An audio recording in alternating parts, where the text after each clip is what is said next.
One day, Simulade, the sun will set on my time here and will rise with you as the new king.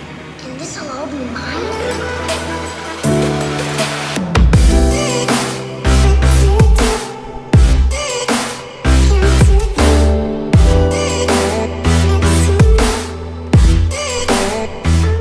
So I'm down at my friend's house who lives down in the city. We're actually gonna do a video on something interesting. Give me a sec. What's up? What's up, man? So if you guys don't know, this is one of my good friends, Sam. What's up, peeps? Yeah. Do you know what we're doing today? Yeah, I do know what we're doing today. We are doing a fantastic video. I guess, you know, me just looking nice, like professional, rocking around the city, you know, just nothing. Do you know why we're doing it? Because you first time? Yes. Messed up the first time? Yeah, that's exactly. Yeah. So yeah, hopefully this time turns out a little better. Yeah.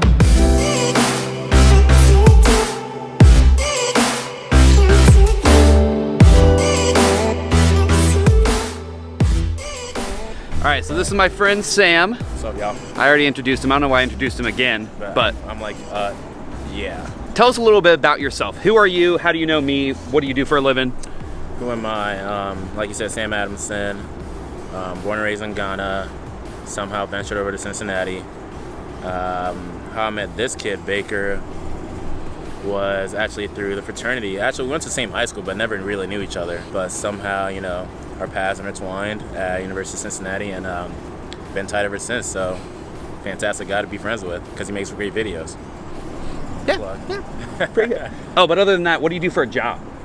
So I actually work in wealth management and investments. So, yeah, that's what I do. So if you need a retirement plan, just let me know. I got you. All right, so we're gonna move on to the city shots. We got one more shot here with him, and then we're gonna have some fun. Let's do it.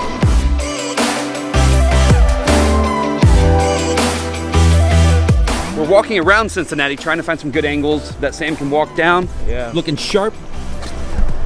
Maybe rubies. All right, let's go this way.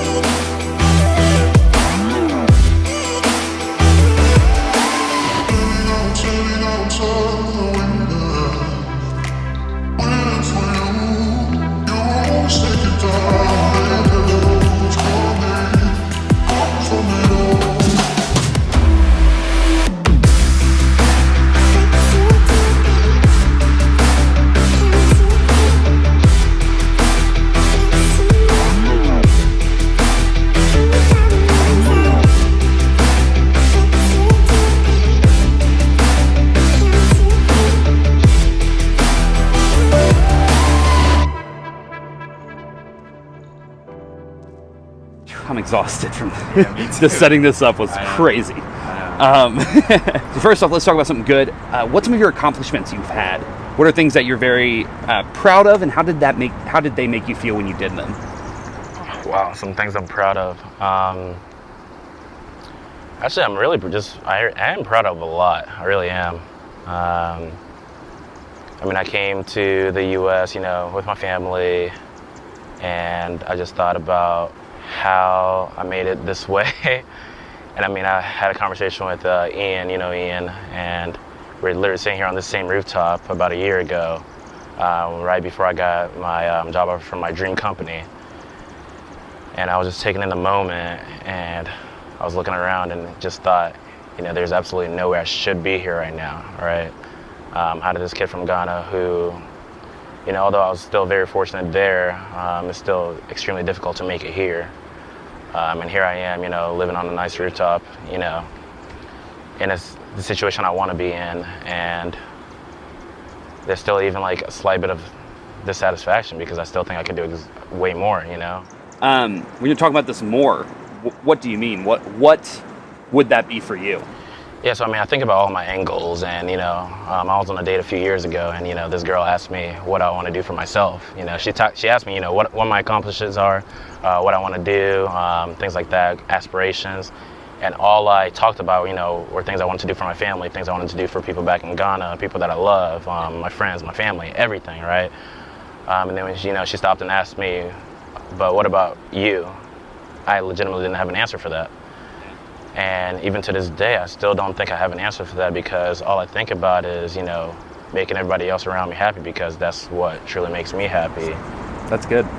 That's a very selfless like goal, or like for you success.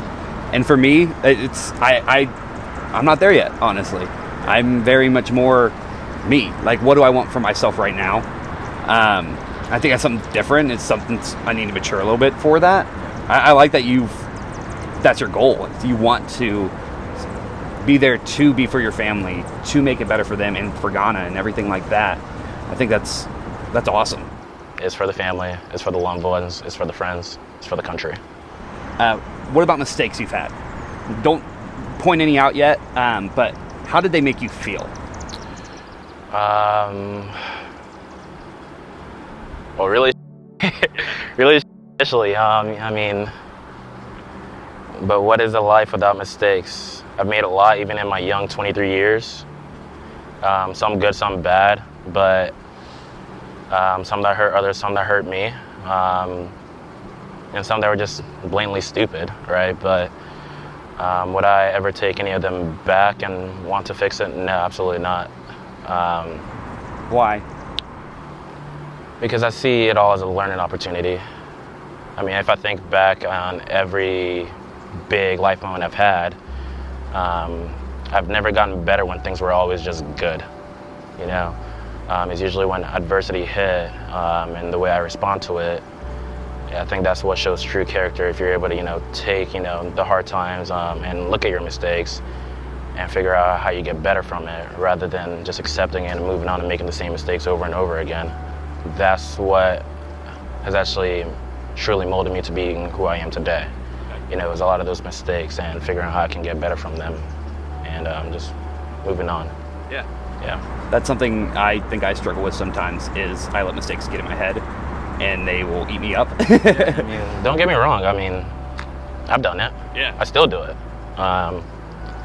But I just look at it all and I take it all in. I mean, initially it's hard, right? Yeah. But then, you know, and I'm very, very hard on myself. You know, every mistake to me, is almost like the end of the world, right? But sometimes I get to the point where, actually all the time I get to the point where I just soak it all in, I think about it, and there's always something to be learned from it, and I always get better from it, as long as I'm figuring something out from it. So yeah, that hits the nail on the head, because I, like, every time I do something wrong, I think back to being a kid, and I feel like a mistake takes me a step back, and it kind of makes me feel young again, and I hate that, because I want to grow up and I want to start being successful and always being successful. And I think something I don't realize is that even though you might be successful, you're still going to make mistakes. Mistakes happen. It's life. You're going to make mistakes and they're inevitable. But how you respond to them is what makes you who you are. If you do it well, then you might be more successful because of it. You might learn quicker. And that's something I keep falling in this rut, is I let it degrade me and to bring me down. And I sort of just need to rise up and, like, fight it and then get over it. Yeah. I mean, I think back to it was a few months ago, and my boss and I are very close, and we had, you know, very heart-to-heart, one-on-one sort of conversation, and it was about nothing related to the office at all, you know, outside of work, life-related mistakes. And, you know, like I said, I'm very hard on myself, just like you are. You know, I beat myself up constantly about everything. And the one thing that she said to me during that whole conversation that still sticks with me today is, as long as you always remember that you are a good person, but that does not mean that you are perfect. You will make mistakes. You will screw up. But you got to move on and get better from it. Yeah. You know? And then, just like what you said, I mean, you beat yourself up so much. For me, honestly, I hate feeling like, I hate feeling like, and honestly, sometimes it is good for me to just keep beating myself up to the point where I'm just, like, tired of it. Exactly, and then I fight back and I climb up and, you know, just kind of rise, you know, above the ashes. So I think that's a good way to put it, is you kind of rise from the ashes. When you make the mistake, if you just sit there and dwell in it, you're not gonna grow.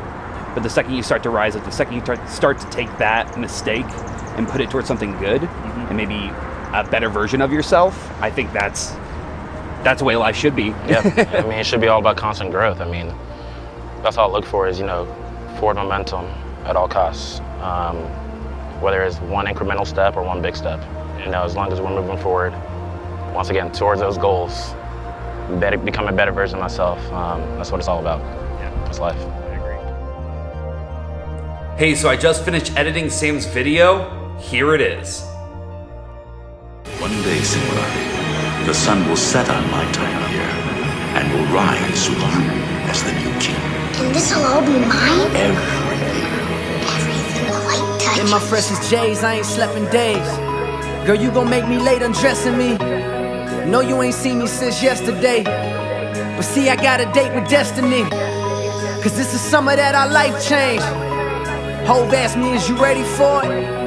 I looked around at all his nice things. Told him, you already know it.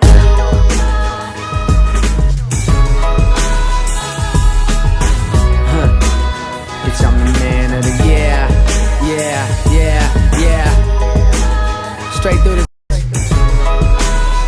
yeah. Bitch, I'm the man of the year. One day, Simba, the sun will set on my time here and will rise with you as the new king. And this'll all be mine? What do you think of the video? I mean, I almost teared up, man. No, that was beautiful. That was beautiful. I mean, just the little things, the intricacies. I mean, it's fantastic. It is. Exactly what I thought it would be and more, because you were incredible. More to come. More to come from Mr. Otto Baker himself. So keep tuned. Is that even what you say? Stay in touch. That's perfect. Stay in touch. There we go. Stay in touch. Watch the channel, and it's going to be a beautiful summer together. Love you all. Otto Baker out.